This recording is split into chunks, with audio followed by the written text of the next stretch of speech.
नमस्कार। Gupta coaching classes द्वारा संचालित इस ऑनलाइन प्लेटफॉर्म से मैं आपसे गुप्ता आप सभी का हार्दिक स्वागत करता हूं। कैसे हैं आप सब? आइए सारे लोग लाइव आ जाओ। सभी को गुड आफ्टरनून। सारे लोग लाइव आ जाओ। 3 बजे आपकी क्लास होती है। आप सारे लोग 3 बजे लाइव आ जाया करिए। सारे लोग वीडियो को लाइव ही देखा करें। आइए जल्दी से लाइव आ जाइए जिससे आज की क्लास आपकी स्टार्ट हो सके, आपकी धुआंधार क्लास आज की। आइए,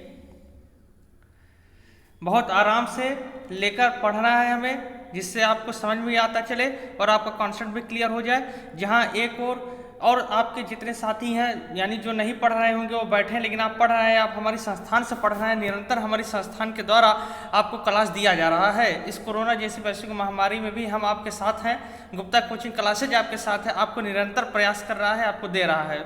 आइए, और हम एक अच्छी क्वालिटी में आपको सारी चीज़ें दे रहे हैं। ये भी नहीं कि हम फॉर्मेलिटीज कर रहे हैं, केवल हम एक अच्छे सुविधा की तरह हम आपको सारी चीज़ें दे रहे हैं। आइए सारे लोग लाइव आ जाइए। आपका अपना संस्थान गुप्ता कोचिंग क्लास है, आपके लिए खड़ा है। चाहे कितनी भी समस्याएं आ जाए, लेकिन आपका अपना संस्थान आपके लिए है, हम आपके लिए हैं, हमारा जीवन आपके लिए समर्पित है। आइए सारे लोग लाइव आ जाओ। जैसा कि मैं कल परमाणु की आधुनिक संरचना की बातें चल रही थी, ठीक ना, और यहाँ पर जो है पार्ट 1 आपको पढ़ाया गया। आज उसी क्रम में पार्ट 2 क्लास 11 परमाणु की नई अवधारणा का आज पार्ट 2 हम लेकर आपके बीच में आए हैं बच्चों। आज हमें पार्ट 2 पढ़ना है। बताइए कौन सा पार्ट पढ़ना है? पार्ट 2 पढ़ना है, और उम्मीद करता हूँ आपने पहला पार्ट अच्छे तरीके से देखा होगा, ठीक ना। आइए मेरे बच्चों, देखिए आप पढ़ लीजिए, नहीं पढ़ेंगे तो पछताएंगे, ठीक ना। जैसा कि थंबनेल पे लिखा हुआ है, पढ़ लो नहीं तो पछताओगे। तो बस वही पढ़ लीजिए, नहीं तो पछताएंगे आप जो है, फिर आपके पास पछताने के अलावा कुछ नहीं रह जाएगा। तो आइए, जैसा कि मैंने आपको कल इलेक्ट्रॉन की द्वैतीय प्रकृति पढ़ाया था, और मैंने आपको बताया था कि जो इलेक्ट्रॉन होता है वो कण और तरंग दोनों की तरह व्यवहार करता है। जो इलेक्ट्रॉन होता है वो कण और तरंग दोनों की तरह क्या करता है? व्यवहार करता है। यहाँ तक का टॉपिक मैंने आपको अच्छे तरीके से पढ़ा दिया था, ठीक ना। अब उसके आगे हम चलते हैं आपको लेकर, और कई सारी चीज़ों पर हम आपसे बातें करते हैं। देखिए, इसके बाद मैंने एक सूत्र बताया था, डी ब्रॉगली ने एक फार्मूला अपना दिया है, लैम्डा बराबर h/m भी। मैंने आपको ये भी बताया था कि जो लैम्डा होता है, लैम्डा बराबर क्या होता है? h/m भी, या लैम्डा बराबर h/p। मैंने आपको बताया था, याद कीजिए, मैंने आपको बताया था, एक बार मैं फिर से रिकॉल कर देता हूँ आपके लिए। मैंने आपको बताया था, क्या बताया था सर? मैंने बताया था लैम्डा बराबर क्या होता है? h/m भी होता है। इसका मैंने डेरिवेशन भी करवा दिया था, जबकि डेरिवेशन आपके सिलेबस में नहीं है, लेकिन मैंने करवा दिया था। लैम्डा बराबर h/m भी या लैम्डा बराबर h/p, और सारा टॉपिक आपको अच्छे से क्लियर हो गया होगा। आइए, अब इसी क्रम में हम शुरुआत करते हैं। देखिए, इस पर कुछ न्यूमेरिकल हम बात करते हैं, जो कि आपके नीट के एग्जाम में या आपके IIT के एग्जाम में आते हैं। देखिए, इसमें तो नहीं आएंगे आपके 11th 11th में, लेकिन जब भी आप नीट के एग्जाम देते हो, तो नीट के एग्जाम में, और जब IIT का आप एग्जाम देंगे कभी, तो इसमें आपके इससे रिलेटेड क्वेश्चन आते हैं। और क्या क्वेश्चन पूछे जाते हैं, सेम टू सेम मैं वही सारे क्वेश्चन आपको कराने का प्रयास कर रहा हूँ। सारे लोग आ जाइए। मैंने आपको कल भी बताया था, अगर आप 11 का टॉपिक पढ़ लेते हो तो आपको नीट और IIT के एग्जाम में कहीं दिक्कत नहीं होगी, कहीं प्रॉब्लम नहीं होगी आपको, ठीक ना। आइए देखिए, हम पहले क्वेश्चन की तरफ चलते हैं। अभी रुको, इसको स्किप कर दो, ये वाला हम क्वेश्चन नहीं लेते हैं पहले, ये भी हम नहीं लेंगे। हम पहले सरल क्वेश्चन को लेकर चलते हैं। आइए, इसका हम PPT लगा देते हैं आपके लिए अच्छे से, जिससे आप देख सको। चलो, ठीक ना। आइए देखिए, क्वेश्चन है, इसी बेस पे क्वेश्चन है। क्वेश्चन ये है कि एक इलेक्ट्रॉन, कह रहा है एक इलेक्ट्रॉन का जो वेग है वो 5.97 इंटू 10⁶ है। एक इलेक्ट्रॉन का वेग कितना है? 5.97 इंटू 10⁶ मीटर प्रति सेकंड। यानी जो आपका भी दिया है, आपका जो भी दिया है वो कितना दिया है बताइए? 5.97 गुणे 10⁶, 5.97 इंटू 10⁶ मीटर प्रति सेकंड। और जो इसका मास है, यानी जो द्रव्यमान दिया है, मास, वो कितना दिया है बताइए? 9.1 इंटू 10⁻⁻28 ग्राम। हमसे पूछ क्या रहा है, हमसे पूछ रहा है इसके तरंग दैर्घ्य की गणना करो, यानी हमें लैम्डा निकालना है। हमें सर क्या निकालना है, हमें लैम्डा की वैल्यू निकालनी है। हमें किसकी वैल्यू निकालनी है, हमें लैम्डा की वैल्यू निकालनी है। तो देखिए इस टाइप के अगर कोई भी क्वेश्चन आएंगे तो आपको देखो क्या करना है, आपको ये नहीं दिया रहेगा कि किस फार्मूले से लगाना है, आपको यहाँ पे फार्मूला कुछ सोचना पड़ेगा कि लैम्डा निकालना है, यानी कि फार्मूला होता है लैम्डा इक्वल टू h/mv। अब देखिए h का मान नहीं दिया है, h की वैल्यू नहीं दिया है, h की वैल्यू आपको याद करनी पड़ेगी। मैंने आपको पलांग नेता में पढ़ाया ना h की वैल्यू। तो देखिए सर आइए क्वेश्चन को सॉल्व करते हैं। तो क्वेश्चन क्या हो जाएगा, देखिए इसका क्वेश्चन हो जाएगा, पहले हम लिखेंगे लैम्डा इक्वल टू h/mv। हम फार्मूला लिखेंगे लैम्डा इक्वल टू h/mv। पहले आप एक बार क्या कीजिए, आप सारे लोग क्वेश्चन को स्क्रीनशॉट ले लीजिए, आप सारे लोग क्वेश्चन का स्क्रीनशॉट ले लीजिए, इस क्वेश्चन का स्क्रीनशॉट आप ले लो जल्दी से, फिर हम चलते हैं लेकर आपको क्वेश्चन सॉल्व करते हैं। देखिए फार्मूला लैम्डा बराबर h/mv, इसी फार्मूले पर लगाएंगे लैम्डा बराबर h क्या, लैम्डा बराबर h/mv। तो देखिए सर लैम्डा बराबर, अब देखो h कितना है बताइए, h आपका पलांग नेता कितना होता है 6.625, 6 देखो हम यहाँ पे फिर से आराम से लिख देते हैं, पूरा लिख देते हैं, ठीक ना, जिससे आपको परेशान ना हो। हाँ पूरा लिख दें, क्वेश्चन को अब छोड़ दीजिए, क्वेश्चन आपने इसके साथ ले लिया है, ठीक। अब हम यहाँ पे क्वेश्चन को अच्छे तरीके से आपको लिखते हैं जिससे हमें स्पेस मिल जाए लिखने के लिए। चलिए तो लैम्डा बराबर, चलो h/mv, h की वैल्यू कितनी होती है, तो h की वैल्यू हम लिख देते हैं कितना, h की वैल्यू हम लिखेंगे 6.625 इंटू 10⁻⁻34, यही तो होता है। मैंने h की वैल्यू लिखवाई है आपको, लैम्डा इक्वल टू 6, h की वैल्यू हो जाएगी 6.625 इंटू 10⁻⁻34 अपान। अब लैम्डा बराबर h/mv। अब यम देखिए कितना दिया था, यम वहाँ पे दिया है, मास दिया है क्वेश्चन में। आप देखिए अगर क्वेश्चन के स्क्रीनशॉट आपने लिया होगा तो मास देखिए वहाँ पे दिया है, कितना दिया है 9.1 इंटू 10⁻31, ठीक, ये दिया हुआ है। और भी कितना दिया है, भी दिया है आपका 5.97 इंटू 10 कितना दिया है 6 इंटू 10⁻6। इसी को आप सॉल्व कर लेंगे, आपको लैम्डा की वैल्यू क्या हो जाएगी, मिल जाएगी। एक बहुत ही सरल क्वेश्चन है, केवल आपको कुछ नहीं करना था, जो वैल्यू है बस उसी को रख देना है और रख कर इसको सॉल्व कर देना है। और उम्मीद करता हूँ ये सॉल्व आप कर ले जाएंगे, इसमें आपको कोई प्रॉब्लम नहीं होगी। बताइए कर ले जाएंगे ना, इसमें हमको नहीं लगता आपको कोई दिक्कत होगी। भाई गुणा भाग है, ये सारी चीज़ें आपको करनी पड़ेगी अब जो है। बताइए तो यहाँ से आपकी लैम्डा की वैल्यू क्या हो जाएगी, निकल जाएगी। ठीक, क्लियर हो गया, कर ले जाएंगे। बताइए इसके साथ इसका ले लीजिए क्वेश्चन का हल करने का, बाकी इसको आराम से कीजिएगा आप। बताइए और देखिए वीडियो को ज़्यादा से ज़्यादा शेयर किया करिए, आप लोग वीडियो को शेयर कीजिए और सबको भी बता दीजिए कि सारे लोग वीडियो को देखें, क्योंकि बहुत कम ही लोग वीडियो को देखते हैं, फिर इसमें मज़ा नहीं आता वीडियो बनाने का। अगर ऐसा ही रहेगा तो वीडियो बनाने का फिर कोई मतलब नहीं रह जाएगा भैया। तो थोड़ा सा आपके लिए हम मेहनत कर रहे हैं, तो आप सारे लोग भी इसके लिए प्रयास किया करिए, वीडियो को ज़्यादा से ज़्यादा देखने का प्रयास करें, ठीक ना। अब देखिए एक चीज़ और देखिए, आपने ये पढ़ा है कि एक एंगस्ट्रॉम होता है, एक एंगस्ट्रॉम बराबर कितना होता है 10⁻⁻10 मीटर, और एक पिकोमीटर कितना होता है जानते हो, पिको। अगर हम पिको की बात करें, एक पिकोमीटर जो होता है वो कितना होता है बताइए, वो होता है 10⁻12। एक पिकोमीटर बराबर 10⁻12 मीटर, आपने पढ़ा इसको। एक एंगस्ट्रॉम बराबर 10⁻10 मीटर, एक पिकोमीटर बराबर कितना होता है 10⁻12 मीटर। जैसे मान लीजिए जैसे कोई क्वेश्चन में पिको दे दिया तो उस पिकोमीटर को आप मीटर में चेंज करिएगा, ठीक ना। पिकोमीटर को किस में चेंज करना पड़ेगा, मीटर में। तो आप लिख लीजिए मान एंगस्ट्रॉम का जानते हो, एक एंगस्ट्रॉम बराबर 10⁻10 मीटर और एक पिकोमीटर बराबर 10⁻12 मीटर, ये लिख लीजिए क्योंकि ये मान होते हैं, ये वैल्यू होते हैं। अगर मान लीजिए पिकोमीटर में कोई क्वेश्चन में दिया है तो उसको आपको मीटर में बनाना पड़ेगा। आइए नेक्स्ट क्वेश्चन की तरफ चलते हैं, हम आपके लिए नेक्स्ट पीपीटी लेकर आ रहे हैं, देखिए। चलिए हाँ, तो इसी की हम बात कर रहे थे आपसे, पिकोमीटर की हम बात आपसे कर रहे थे। देखिए क्वेश्चन है, एक गतिमान कण की तरंग दैर्घ्य 300 पिकोमीटर है, तो इसके समय की गणना कीजिए। इसके उस कण के समय की गणना कीजिए। देखिए यहाँ पे क्वेश्चन क्या कह रहा है, यहाँ पे लेमडा की वैल्यू दिया है, लेमडा कितना दिया है बताइए, यानी तरंगदैर्घ्य लेमडा दिया है कितना 300 पिकोमीटर, 300 पिकोमीटर, 300 पिकोमीटर, ठीक, ये दिया है, यानी तरंगदैर्घ्य हमसे हमारा दिया है। तो पहले आप क्या करो, इस पिकोमीटर को मीटर में बदल लो, तो 300 और गुणे क्या कर दोगे, गुणे 10⁻12 मीटर कर दीजिएगा, तो मीटर में बदल जाएगा कि नहीं बदलेगा बताइए, मीटर में बदल गया ना, बताइए। लेमडा आपका मिल गया। हमें क्या ज्ञात करना है, हमें संवेग निकालना है भैया।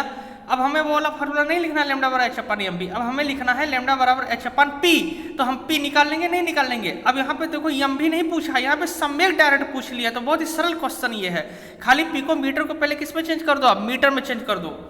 इतना करो, पहले क्वेश्चन को लिख लीजिए या स्क्रीनशॉट ले लीजिए, इतना का स्क्रीनशॉट ले लीजिए, फिर हम बताते हैं आगे लेकर चलते हैं आपको। कीजिए, इतना हो गया भैया, बताएं। चलिए फिर भैया इतना कर लिए, तो अब संवेग निकालना है, तो फार्मूला लिखोगे लेमडा बराबर क्या, एच अपन पी, लेमडा बराबर एच अपन पी। और जैसे लेमडा बराबर एच अपन पी लिखना आप, इसके बाद लेमडा बराबर क्या हो जाएगा, लेमडा बराबर एच की वही वैल्यू 6.625, 6.625 गुणे 10 घात कितना, 10 घात -34, 10 घात -34 अपान पी कितना है, हमने अभी पी लिखा है कितना 300 गुणे 10 घात क्या, 10 घात -12। इसी को सॉल्व कर लीजिएगा, आंसर आपका आ जाएगा। अब सॉल्व आपको खुद करना पड़ेगा, अब सॉल्व करना यहाँ पे नहीं बताया जाएगा, क्योंकि ये सारी चीज़ें बहुत प्राइमरी चीज़ें हैं, गुणा भाग ये सारी चीज़ें आप जानते हैं करना, आप इसको कीजिए, क्योंकि ये तो बहुत सिंपल चीज़ें हैं। क्या करोगे, ये पावर ऊपर चला जाएगा, ये जो पावर है आपका ये -12 ऊपर जाएगा, +12 हो जाएगा, 34 में से 12 घटा लीजिएगा। इसके बाद दशमलव के बाद 3 अंक है, नीचे 1000 से गुणा करा लीजिएगा, दशमलव हट जाएगा, इसके बाद गुणा भाग अपना करा लीजिएगा, ठीक ना। ये सारी चीज़ें बहुत सिंपल चीज़ें हैं, ये सब आप कर लेंगे, हमें इतना विश्वास है, क्योंकि हम आपको पढ़ाए हैं हाई स्कूल में, हमें पता है आप सारे लोग ये सारी चीज़ें कर ले जाएंगे। आइए बताइए, क्लियर हुआ। बहुत ही सरल क्वेश्चन था ये, कुछ नहीं करना था इसमें,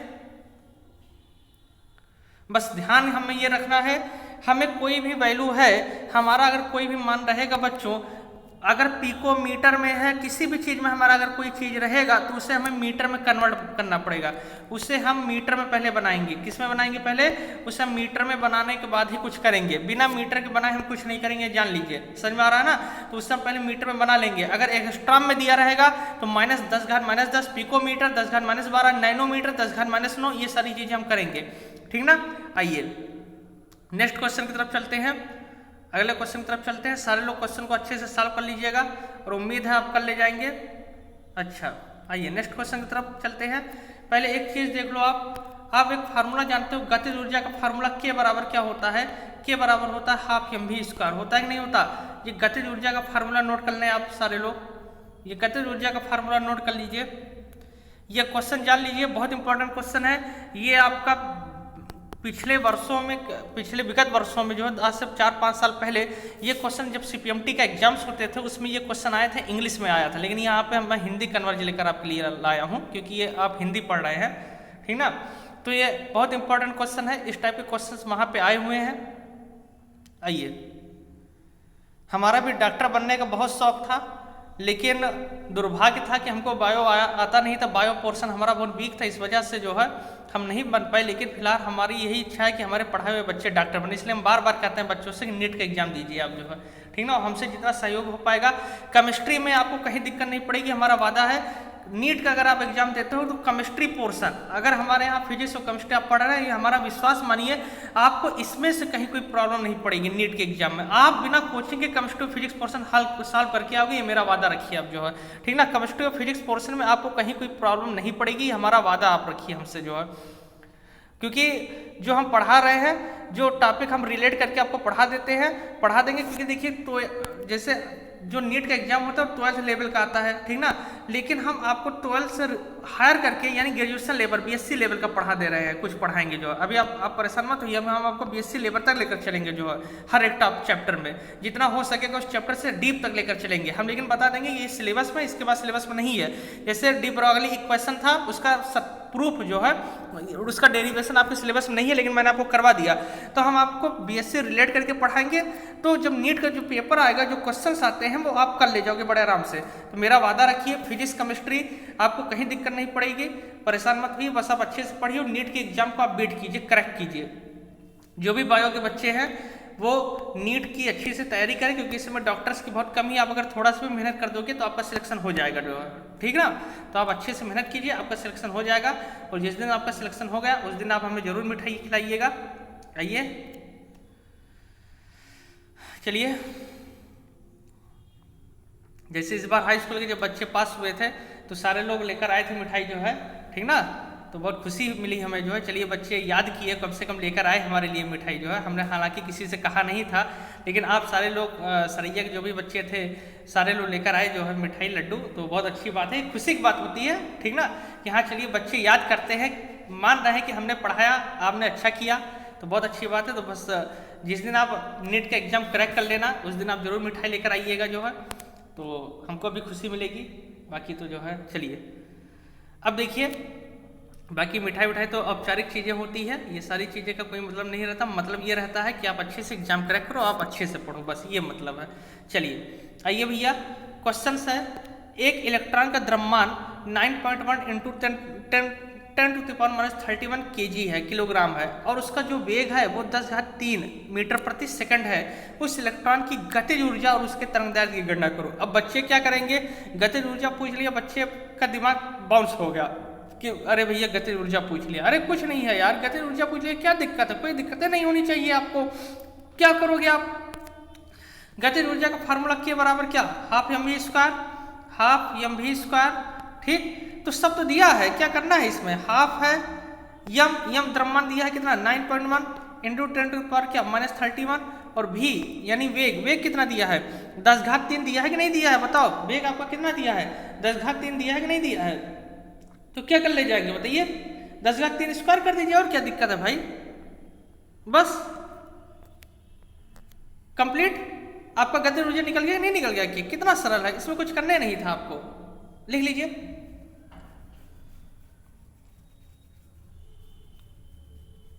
के बराबर हाफ एम वी स्क्वायर, और के बराबर तो हो जाएगा आपका हाफ मतलब कि जो है 1/2, और यम मतलब द्रव्यमान दिया ही है, वेग आपका दिया ही है। क्वेश्चन को सॉल्व कर लीजिएगा, आंसर आपका आ जाएगा। लेकिन अभी एक क्वेश्चन इसमें और पूछा है, तरंगदैर्घ्य, इसमें एक क्वेश्चन और आपका पूछा है तरंगदैर्घ्य। तो तरंगदैर्घ्य के लिए क्या करोगे, लैम्डा बराबर h/mv, ठीक ना, लैम्डा बराबर h/mv, सब कुछ दिया है, h पता है, m होता है, v होता है, सब आप जानते हो। इस क्वेश्चन को सॉल्व कीजिएगा, खुद से सॉल्व करके आंसर बताइएगा। चलिए, और उम्मीद करता हूं आप कर ले जाएंगे। आइए, क्लियर हुआ, बताएं, कर ले जाएंगे, बताते चलिए। एक बार सीसी लिख दीजिए, अगर कर ले जाओगे तो एक बार सीसी लिख दो आप जल्दी से। जो भी नए बच्चे हैं वो चैनल को सब्सक्राइब जरूर कर लें, जो भी नए लोग देख रहे हैं वो चैनल को पहले सब्सक्राइब कर लें, वीडियो को लाइक कर दें, सारे लोग वीडियो को लाइक कर दीजिए, लाइक का बटन दबा दीजिए खटाक से, और चैनल को सब्सक्राइब कर दीजिए सारे लोग जल्दी से, जो भी नए बच्चे देख रहे हैं। और जो मान लीजिए अभी तक नहीं जान पाए हैं उनको वीडियो को आप शेयर कर दीजिए, उन्हें बता दीजिए, ग्रुप में उनको ऐड कर लीजिए, जिससे वो सारे लोग भी इसका फायदा उठा सके, इसका लाभ उठा सके, ठीक ना, उन्हें बता दीजिए सारे लोग अच्छे से। आइए नेक्स्ट टॉपिक तरफ चलते हैं। अगला टॉपिक बच्चों क्या है, देखिए अगला टॉपिक आपका है, कंप्यूटर जी हमारे कहाँ गुस्सा हो जाते हो भाई, भागने लगते हैं ये भी। चलो अगला हमारा टॉपिक है हाइजेनबर्ग की अनिश्चितता का सिद्धांत। हाइजेनबर्ग की अनिश्चितता का सिद्धांत, हाइजेनबर्ग की अनिश्चितता का सिद्धांत, मोस्ट इंपॉर्टेंट, हाइजेनबर्ग की अनिश्चितता का सिद्धांत। हाइजेनबर्ग की अनिश्चितता का सिद्धांत। याद कीजिए उन दिनों को जब हम बहुत छोटे हुआ करते थे, तो हमारे बिना कुछ कहे हमारी माँ हमारे लिए भोजन लाकर दे देती थी। याद कीजिए उन दिनों को जब हमारी माँ जो है खुद गीले बिस्तर पर सोती थी लेकिन हमें सूखा बिस्तर देती थी। तो उस माँ के लिए मैं 4 पंक्तियाँ समर्पित करता हूँ। और आपको उस माँ के लिए पढ़ना है, आपको उस माँ के लिए डॉक्टर बनना है, आपको उस माँ के लिए इंजीनियर बनना है, आपको उस माँ के लिए टीचर बनना है, IAS बनना है, आपको उस माँ के लिए बनना है जो माँ हमारे जन्म के समय इतना कष्ट उठाती है। मैं पंक्तियाँ पढ़ता हूँ, उनकी उस माँ के लिए मैं समर्पित करता हूँ कि बड़ा दिलकश है हर मंजर मगर अच्छा नहीं लगता, बड़ा दिलकश है हर मंजर मगर अच्छा नहीं लगता, बिन तेरे अब ये सफ़र अच्छा नहीं लगता, बड़ा दिलकश है हर मंजर मगर अच्छा नहीं लगता, बिन तेरे अब ये सफ़र अच्छा नहीं लगता। दुनिया भर की लाखों खुशियाँ मौजूद हो इस दिल में, दुनिया भर की लाखों खुशियाँ मौजूद हो इस दिल में, मगर जिस घर में माँ ना हो वो घर अच्छा नहीं लगता, मगर जिस घर में माँ ना हो वो घर अच्छा नहीं लगता। आइए, तो उस माँ के लिए समर्पित ये पंक्तियाँ मेरी थी और आपको उस माँ के लिए पढ़ना है, आपको उस माँ के लिए एक अच्छे पोस्ट पर पहुँचना है। आइए सर स्टार्ट करते हैं हाइजेनबर्ग की अनिश्चितता का सिद्धांत। बच्चे देखो क्या होता है, एक वैज्ञानिक थे जिनका नाम था हाइजेनबर्ग, जिनका क्या नाम था बताइए, हाइजेनबर्ग एक वैज्ञानिक थे जिनका नाम था हाइजेनबर्ग। और ये बात 1927 ईस्वी की है। देखिए 1924 के बाद 1927 3 साल बाद देखिए सबका दिमाग अब धीरे धीरे खुल रहा है। 24 में डी ब्रॉगली ने दिया, अब 27 में हाइजेनबर्ग आ गए, ठीक ना। तो 1927 ईस्वी में हाइजेनबर्ग ने बताया, आप लिखेंगे 1927 ईस्वी में हाइजेनबर्ग ने बताया, क्या बताया देखिए 1927 ईस्वी में हाइजेनबर्ग ने बताया कि मान लीजिए कोई कण हमारा गतिशील है, कोई कण हमारा क्या है बताइए, गतिशील यानी घूम रहा है। कोई कण है और वो क्या कर रहा है बताइए, घूम रहा है, ठीक ना। देखिए घुमा रहे हैं, बहुत तेजी से आपको घुमा रहे हैं। कोई कण है वो क्या कर रहा है, मान लीजिए गतिशील है, कोई कण क्या है बताइए, गतिशील है यानी घूम रहा है, ठीक ना।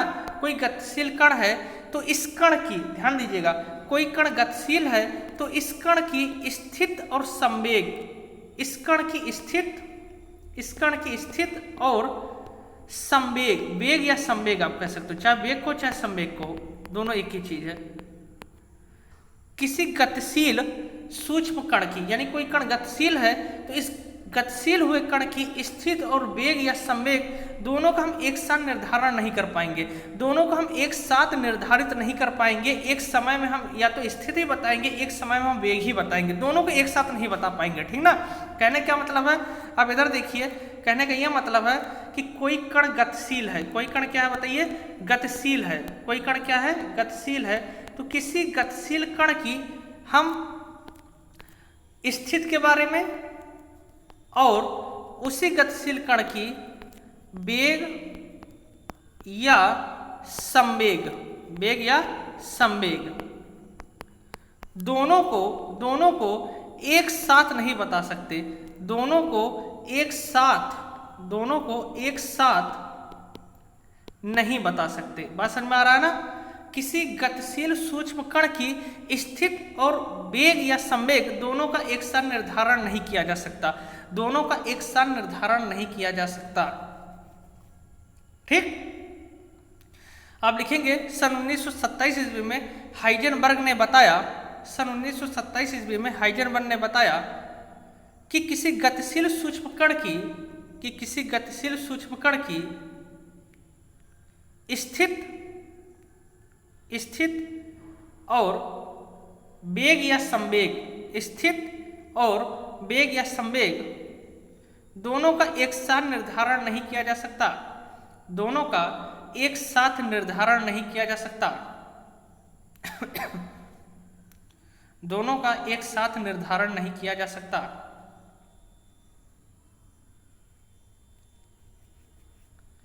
इसके लिए उन्होंने एक समीकरण प्रस्तुत किया, इसके लिए उन्होंने एक समीकरण प्रस्तुत किया। अब इन्होंने भी समीकरण दिया था, इसके लिए उन्होंने एक समीकरण प्रस्तुत किया। क्या समीकरण है देखो इधर, इन्होंने जो समीकरण बताया वो बताया delta P into delta x. ध्यान से पहले सुन लो, delta P into delta x is greater than, ये जो मुख खुला है इसका मतलब बड़ा, और नीचे माने इक्वल, बड़ा या इक्वल होना चाहिए। Delta P into delta x is greater than equal h upon 4 pi, h upon 4 pi. Delta P into delta x is greater than equal h upon 4 pi, h upon 4 pi, 4 pi है। Delta P into delta x is greater than equal h upon 4 pi, लिख लीजिए H upon 4 पाई।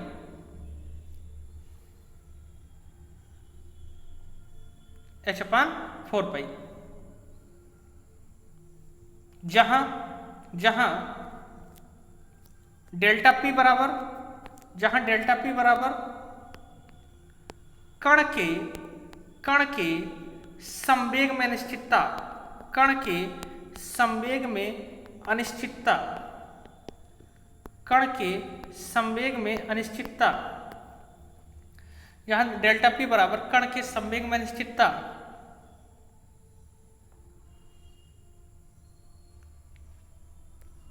फिर delta x माने, delta x मतलब होता है कण के स्थित में अनिश्चितता, कण के स्थित में अनिश्चितता,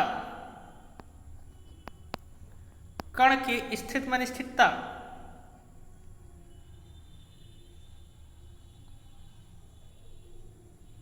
कण के स्थित में अनिश्चितता। स्थित और सम्यक दोनों का एक्शन निर्धारण नहीं कर सकते, तभी अनिश्चितता है। अगर कर लेते तो निश्चित आ जाता, इसलिए अनिश्चितता है। h माने प्लांग नियतांक, h माने प्लांग नियतांक जानते ही हो, और 4 पाई मतलब कोई मतलब नहीं है, कांस्टेंट है। 4 पाई क्या है आपका, कांस्टेंट है, इसका कोई मतलब नहीं है, लिख लीजिए अच्छे से। मैं आपको कमेंट ले लेता हूं, आपने जो कमेंट्स किया था कल के लिए, सारे लोग कमेंट जरूर किया करें, अच्छा बुरा जो भी लगे। आपका ये आपका एक कमेंट्स हमको एक एनर्जी देता है, ठीक ना। तो एक कमेंट जरूर किया करिए। जैसे अवधेश श्रीवास्तव, मतलब ये श्वेता जी का कमेंट है, सीसी रमेश चौरसिया, कोरोना को भी नोबेल पुरस्कार मिला है सर जी। अच्छा ठीक है, मिला है, हाँ मिला है, कोरोना को भी नोबेल पुरस्कार मिलेगा, क्योंकि कोरोना ने सब कुछ बर्बाद कर दिया है। देखिए विक्रांत सिंह जी हमेशा हमारी तरफ से जो है ये करते रहते हैं कि आप वीडियो को देखते हुए लाइक जरूर कीजिए। ये विक्रांत सिंह जी हमेशा जो है ये ग्रुप में भी, रमेश और विक्रांत ये दोनों लोग जो है, रमेश भी जो है हमेशा ग्रुप में करते रहते हैं कि आप लोग वीडियो को देखिए, और विक्रांत भी हमेशा ग्रुप में कहते रहते हैं वीडियो को देखिए, लाइक कीजिए, ठीक ना। ये सारे लोग हमेशा करते रहते हैं, विक्रांत, रमेश और जो है विक्रांत सिंह नमस्ते, रमेश चौरसिया नमस्ते सर जी। और ये प्रिया गुप्ता का कमेंट है, thank you sir. Anurag Dubey nice video sir, thank you sir, thank you, yes sir. चलिए बहुत बहुत धन्यवाद सभी का। चलिए बहुत बहुत धन्यवाद सभी को, जो है जिस तरीके से आप लोग कमेंट्स करते हैं, आप लोग कमेंट जरूर किया करें, और वीडियो को लाइक किया करिए, वीडियो को सब्सक्राइब करिए, चैनल को सब्सक्राइब जरूर कर लिया करिए। आप लोग 9th to 12th academic classes है, आपको लगातार हम लोग दे रहे हैं, प्रयास कर रहे हैं आपके लिए, ठीक ना। तो चैनल को आप लोग सब्सक्राइब कीजिए, देखिए, जिससे आपकी फिजिक्स की भी क्लास जल्द से जल्द स्टार्ट हो सके। तो थोड़ा सा आप लोग व्यूज बढ़ाइए, आप लोग व्यू नहीं बढ़ा रहे हैं चैनल पर, चैनल वीडियो को देखने का व्यूज बढ़ाइए, यानी ज़्यादा से ज़्यादा लोग देखें जो है, ठीक ना। और ज़्यादा ज़्यादा लाइव देखो, जैसे मैंने आपको बताया इंटर में लगातार बच्चे लाइव आकर जिस तरीके से देखते हैं जो है, ठीक ना, ऐसे आप लोग भी देखा करो, तो ज़रा हमको भी अच्छा लगे। तो आप लोग चैनल सब्सक्राइब कीजिए, वीडियो को देखिए लगातार, जिससे फिजिक्स की भी क्लास आपको मिल सके, ठीक। तो आज की क्लास हम यहीं तक रखते हैं, बहुत बहुत धन्यवाद।